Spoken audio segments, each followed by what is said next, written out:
Yeah. Let me give you some names here to go with each one of these spots. So you see in the little, if I were just going to ask you two questions to try to figure out where you were at, I would ask you whether or not you are an asker or a teller. So when you are working with people and you're trying to get things done, do you kind of ask them and like maybe would you want to help me with this?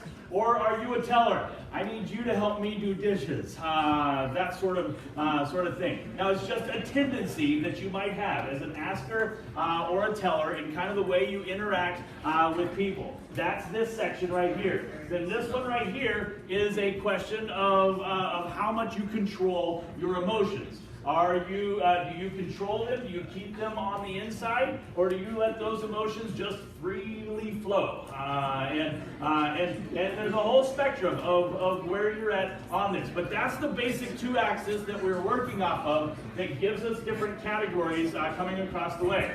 So you might want to take a few notes out right here because this part isn't in your book. If you are this one right here, you are what we call a driver. If you are in this one right here, we are what we were going to call you an expressive. Right over here, this is an amiable. Right over here is an analytical.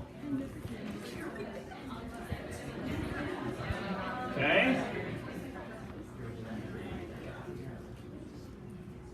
Let me get a feeling just from the group right here, just overall, of the four categories, where we are at. So you're just going to raise your hand with one of these four. We'll chart this out a little bit more later, but I just want a general idea. How many of you would say, I'm a driver? From everything that I looked at, I'm a driver. There's all of, what, four? 4 or 5 in the room? Okay, just 4 or 5 in the room. How many of you would say, I'm an expressive?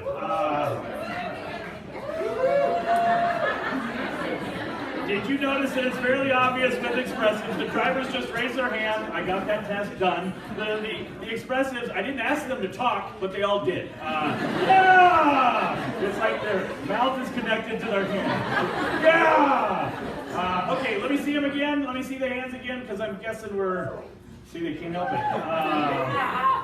Okay, probably a third of the room. How many of you are amiables? Let me see the amiables. Wow, another big group. And then what about analyticals? Let me see the analyticals. Ooh, decent number of analyticals in the room. Okay, put your hands down. So the drivers are most definitely outnumbered. We can kind of count it up. We're probably 2/3 of us are down here in amiable and expressive. And then probably a third of this group is right here. We'll talk about how all of that works together. Let me see if some of these ring true to you. We're going out to dinner, okay? This is from Dancing with Porcupines by Bob Phillips. He's an old camp guy from a way back. When you want to take an analytical out to dinner, you may find that he has a difficult time making up his mind as where to go. The conversation may go like this. Would you like to go out to dinner? Yeah. Where would you like to go? Anywhere, it doesn't matter. How about Mickey D's? No, I don't think so. How about Taco Bell? No. Where would you like to go? Anywhere, I don't care. How about Chinese food? No, I don't think so. How about Italian? I'm not hungry for that. What are you hungry for? Anything, doesn't make any difference. A swing set for the kids. Imagine that each of the 4 social styles purchased a swing set, which requires assembly for the children. The analytical takes all the parts out of the box and lays them in neat order. Next, he reads the directions very carefully and assembles the swing set precisely by the numbers. The driver dumps all the parts in a pile on the ground, then begins assembling the swing intuitively. If he encounters a problem, he may look at the directions, but only as the last resort. The amiable reads the instructions and then hires someone else to put the swing together for him. The expressive does not read the instructions at all. Rather, he goes next door to his analytical neighbor and talks him into putting the swing set together for him.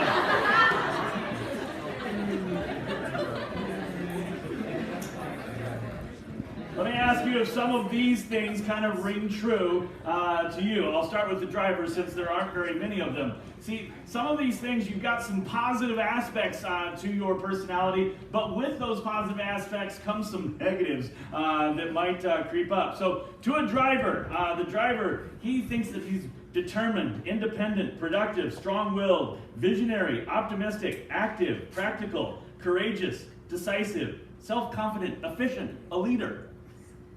But to some people on the outside, and they see the way that a driver acts, maybe some of the negatives and maybe some of the things that you might see from a driver is that he's unsympathetic, pushy, insensitive, inconsiderate, severe, hostile, sarcastic, tough, unforgiving, domineering, opinionated, prejudiced, harsh, proud. Ouch. Now there's only 4 of you that can really relate to that right here. But there's a bunch of expressives. Expressives, let me see if this list rings true to you. On the positive side, you're thinking about who you are and the way that God has made you, and you're like, this is me. Here it is. Outgoing, ambitious, charismatic, warm, stimulating, responsive, talkative, enthusiastic, carefree, compassionate, dramatic, generous, friendly. Right? Yeah, that's pretty cool. On the negative side, an expressive could be thought of as weak-willed, manipulative, restless, disorganized, unproductive, excitable, undependable, undisciplined, obnoxious, loud, reactive, exaggerates, fearful, egotistical. And some of you are like, have you talked with my mother or what? On the amiables, we got a few of those. On the positive side, you are calm, supportive, easygoing, likable, respectful, diplomatic, efficient, willing, organized, conservative, practical, dependable, a reluctant leader, agreeable, a dry humor.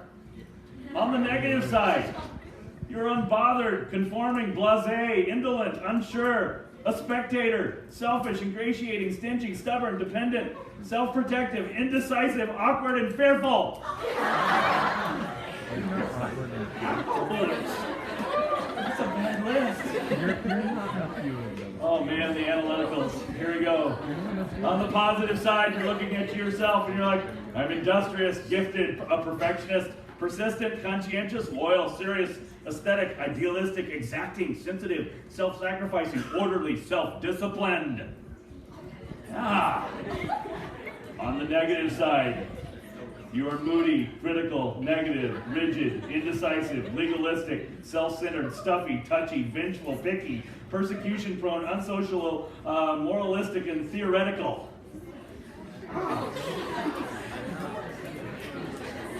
You're not quite a few of those. I feel like maybe 2 of those actually. These 2 groups look at everything a little bit different. The driver gets into lifeguard training and CPR and first aid and says, okay, what do we need to learn? Where's the checklist? Let's get this thing done.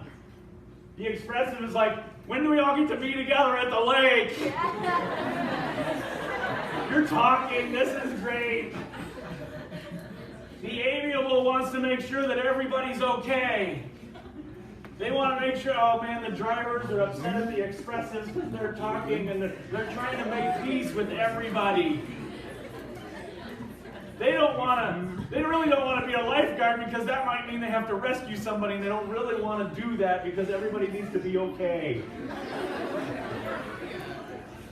The analytical is concerned about how hard they do the pressure on the CPR. The expressive but the analytical wants to know exactly how much pressure, how many times, and how many seconds should I wait? Wait, I need to get out my timer just to make sure.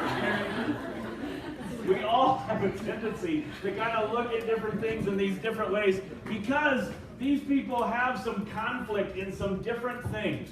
So, in general, this is a group of people who are very much about the task. Whatever the job is in front of them, that's what their priority is, getting the task done. To the analytical, it's getting it done right. To the driver, it's a little bit of getting the job done quickly. But they are both very interested in the job. Now, down here, the amiable and the expressive, in general, they just care about the people who happen to be involved in the job. The job really doesn't matter. The job is the thing that brings people together, and that's what makes it cool.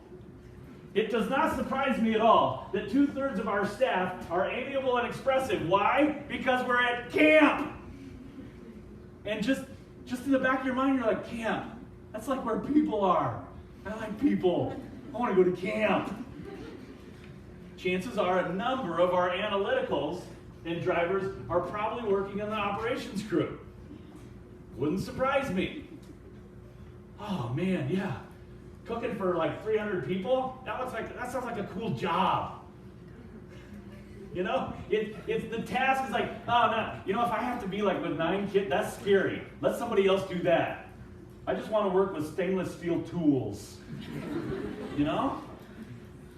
So they have a conflict between the two of them that deals with priority, task or people. And it creates a little bit of a tension between these, where this line kind of puts them together. Now there's another conflict that we have, and that is dealing with pace.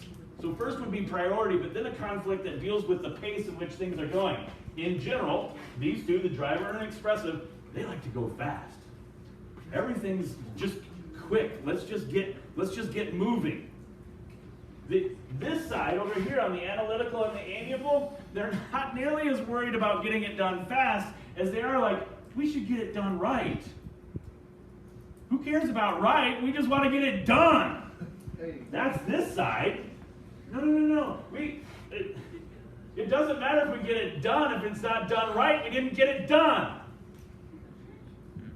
Yes, we did. We marked it off the list. The driver loves things like lists. I mean, the driver does jobs and then adds it to his list just so he can mark it off.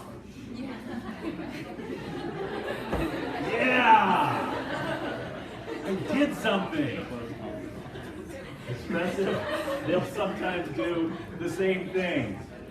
So these folks have some conflict going on that arises because of just some natural ways that they think and natural things that they do. There's some key thoughts. I believe it's page 56. So turn back. Some key thoughts here that we need to remember about personality and the way these things work together. We're not going to go through this whole list, but I want to highlight a couple of them. Number one, God created us with a mixture of 4 personality styles, and He asked us to understand one another for the purpose of encouraging good works and love. Okay, so personality is not something that we see in Scripture that says, okay, figure that out. But we do get to know people. Now, we should spend way more time getting to know our God, understanding the character of our God and who He is. But in the process of loving others, we have got to realize that everybody else is not like us. One of the things that just kind of sits there in your mind is wherever you're at, you kind of have this opinion that that's where people probably should be. And this is a really good spot, or this, or this, or this. And you forget that the world is made up of people who are all in different places. They're made up a different way. Everybody's not like you. And so it becomes obvious as you get to know somebody and you start to see, wow, they're just way different than me. And every now and then I'm like, okay, I would just wish I was like that. That person could just like be with people and it's not work and it's not hard and they just love people. But that's not me. Now, when we see other people, sometimes we're like, okay, man, I like the way that person is. And we try to be somebody we're not. It's okay to look at somebody else and see the way that they do things. Say, hey, that's a good example for me. But I've got to understand that I'm made a certain way with certain interests, things that I really like, things that I'm good at. And that's the way that God has put me together. Number 2, each one of us operates mostly within one personality style, but we may operate within the context of a secondary style for special situations. You guys are all going to see this where you're like, okay, like in general that's the way I am, but you know, when I'm with my family, maybe there is somebody who is, or a certain way that is, or maybe the job requires certain things of you, and you find yourself kind of jumping into other spots because that job requires it of you. But you kind of, either you can do some of those things a little bit, but it's more work for you than what most people realize to kind of be outside of what is your normal thing. So you've gotten to know me for 3 or 4 days. Where am I at on this chart? Somebody who's a rookie. Where do you think I am? So this is the ask, tell. controlled emotions, let your emotions flow. Somebody give me some guesses. What do you think? What's that? An analytical? Up here? Okay, somebody else. What do you think? Yes? Driver? You think I'm up here? Somebody else? Yep. You think I'm an expressive? Wow, we got all three. Anybody for an amiable? Oh, I got a couple of amiables. Right over there. You guys haven't seen me in enough pressure situations. You haven't seen me in enough things where you're like, oh, that's like the real Sam. You've seen me on a platform which says, he's kind of expressive. No, I am not expressive. It is work for me to be expressive. I go home at night and I'm like, that wears me out. Other people could do the exact same thing I'm doing and they'd be like, I'm ready to go, that was fun. And I'm like, whoa. I'm a driver. I'm not just like a driver like over here driver. I'm a driver up here. I have to be really careful because I'll be like, here we go, let's go, here we go. Okay, I'm sorry you're dying. We're gonna go. I just care about getting the task done, doing it efficiently, doing it well. And I have to really be careful and kind of step back and say, okay, I need to pay attention to the people who are around me. Now, my wife is over here. Uh-oh. Anybody who's kitty corner from you, there is the possibility that you have conflict in both pace and priority. So the person that you can least understand, the person that kind of just, that person just bugs me, is whatever group is on the opposite side of you. I'm sorry, analyticals. You've got a bunch of expressives down here who just do not get you. You know, it's like, wow.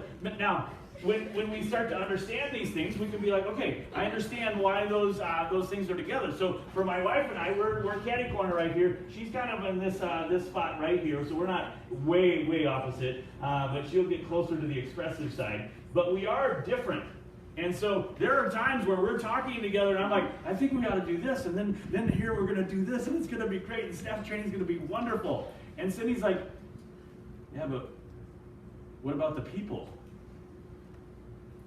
Oh yeah, I got to think about that. We were just talking about the schedule, and I was like, I think we need to fit this in it. And she just looks at me, she's like, no. I said, no, we got to get more into this. You're going to kill them. And I want to say so, but I can't. Yeah, you're right, dear, that's right. Okay. We used to hike Soldier Mountain in the middle of the late morning, like lunch on top of Soldier Mountain. And that's just crazy. I mean, bloody nose, heat dehydration, all that going on. And I'm like, that sounds kind of fun. And Cindy's like, we should never, ever do that, ever. And she cares about the people. So that opposite thing, we've got to really pay attention. Many times on work crews, especially, we'll put two people together or some people in that crew, and you'll see the debate, the conversation that they'll have. And a person who's a manager who's fairly wise is going to put some of these people on opposite ends so that they can come together and work together. As long as they'll love each other and not kill each other, it works really well. But it's also a recipe for disaster. But just as bad is having two drivers together.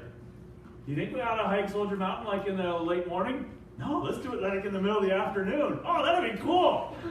I mean, before you know it, that kind of their negative goes, and away they go, doing the wrong thing. Number 3, there is no good or bad style. The population falls evenly into these 4 personality styles. And so you can't look at this, and it really is our tendency to be like, okay, boy, that's this kind of person. That's this kind of person. So as a program director, I can have an expressive, I can have an amiable, a driver, and an analytical. There's no one specific personality that is best for any one particular job. Now, they're going to do whatever job they do, maybe just a little bit differently, and they got to pay attention to some of the things that they might do negatively. But if you're sitting there saying, okay, what kind of pastor do I want to have? I mean, do I want a pastor who's a driver, an expressive, an amiable, analytical? There's no one better. So don't look at the other ones and be like, I wish I was that. Just be content with where you're at. Understand that there are some great positives with that, but there's also some things you're going to have to really pay attention to. Number 4, you cannot change your personality style. Now, I will say, in the ages between 16 and 24, every now and then you'll actually experiment with, I'm going to spend 2 months just trying to be one of these. And then at some point you'll be like, I cannot do that. That is not me. I realized when I counseled my first summer, I thought I would just love being like with the kids all the time.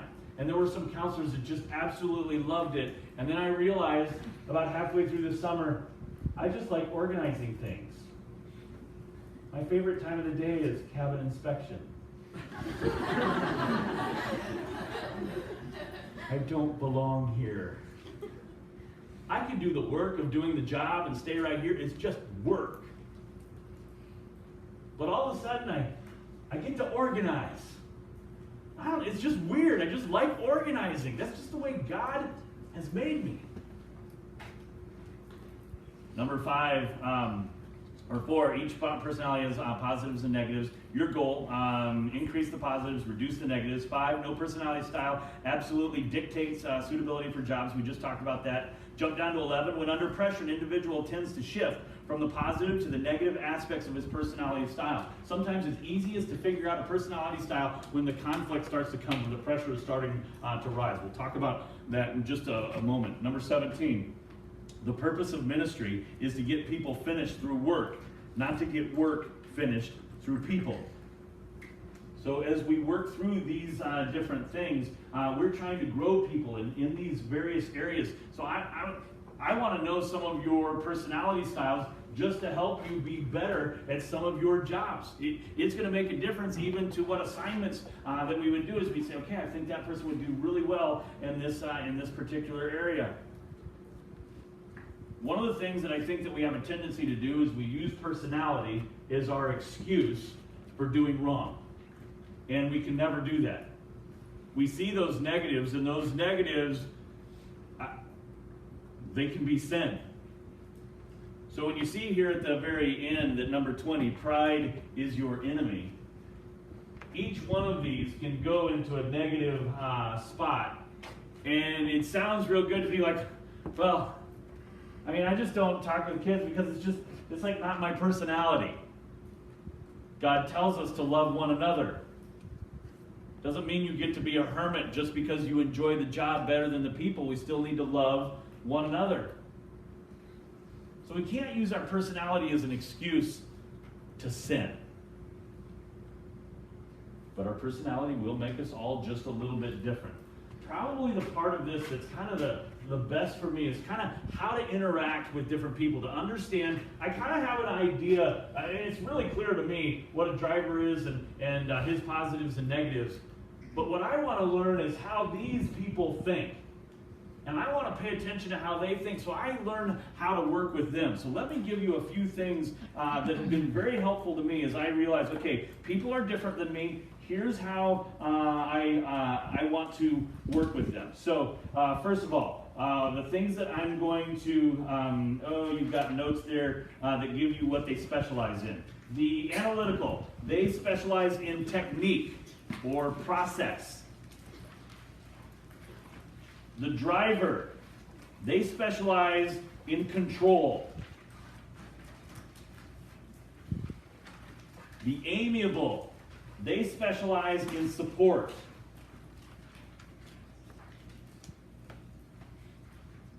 And then the expressive, they specialize in the social.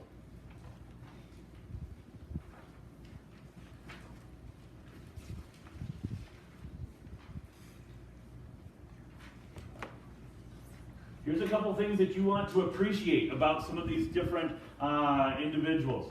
You want to appreciate an analytical's carefulness. So the way that they are careful. You want to appreciate a driver's capability. I wish I had a better word for this expressive one. The thing that you want to appreciate here is their cleverness. it's not a great word, but it still says what we're trying to do there. That's a person that's, I don't know, clever. Wish I had a better word. And the amiable, what I appreciate is their contribution. So an expressive, if I'm writing a thank you note to an expressive, just a general note the expressive wants you to like identify something specifically that you really are thankful for. That's what they appreciate, that you actually notice some specific thing. The driver, their capabilities, their carefulness, their contribution, the way they helped support what was going on. Another one that's really helpful for me is how these people tend to respond in conflict. So the driver in conflict has a tendency to fight, to argue, to debate. Okay, so I'm a driver. You tell me that there's something wrong with what I'm doing, I have a tendency to immediately think, you don't understand the situation, let me tell you, let me fill you in on the whole story. I have a tendency to debate it, to try to work out all of the details. The expressive has a tendency to attack. So a person comes to the expressive with a problem. The expressive then turns around and attacks the person who brought them the problem. Everybody else who's not an expressive, we know how difficult it is to like talk with an expressive in conflict. They're probably going to be loud. They're probably going to attack me. It's like I'm going to say something and duck because I know something's coming back against me. That person has a tendency to just kind of blow up at somebody. The amiable acquiesces. I'm not even sure if I'm spelling that right. They acquiesce.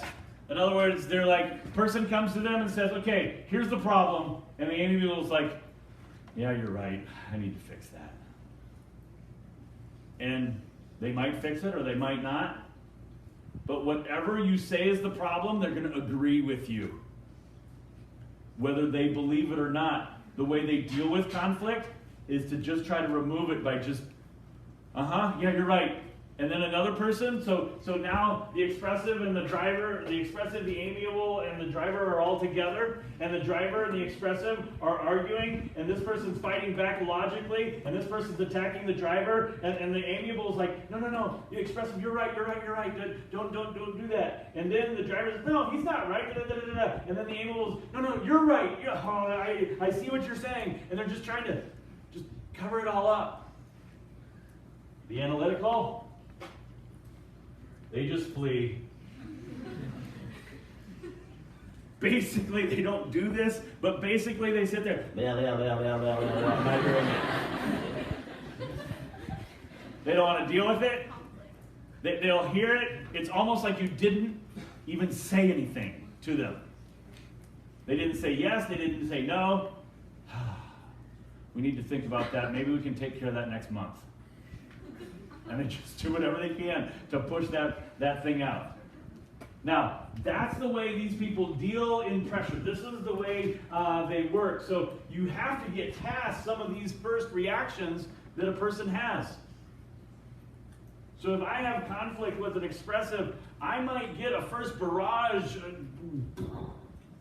I have to get through that. Now, I wish they didn't do that. I wish they knew that that's their tendency and did whatever was necessary to control that emotion and that attack. But if I get that emotion and I get that attack, I've got to weather that. I've got to get through that. I've got to get past that. Man, one of the hardest things is to try to figure out if you've even gotten through to an amiable. They just keep on agreeing with you so much that it's frustrating. Man, do you have a brain? Can you think? Because I just said two different things and you agreed with both. You know? Now here's a real red flag you need to pay attention to real closely. when somebody is in conflict, when they're in pressure, and then that pressure is really getting ratcheted up. I mean, it's just, and it's all that that person can handle. And in fact, it's beyond where they are handling it well. The person starts to react in conflict the way the kitty corner would react. So if there were a situation where the conflict's arising, you know who I am. I'm a driver, and I'm going to work through the problem, and I'm going to try to do that. But if all of a sudden the problems and the pressure is arising, and you see me responding with, I don't care, whatever, it's fine. Just do it. You want to do that? Yep, go ahead. Go, go, go, go, go, go. I don't even want to talk about it. Yep, you're good. You would walk out of my office saying, Sam's in a bad way. Because he's now responding in conflict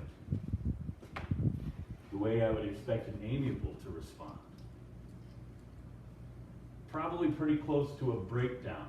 Probably in a spot that you just need to say, okay, let's sit down and just talk about what's going on. We need to clear a few things off and we need to figure this out.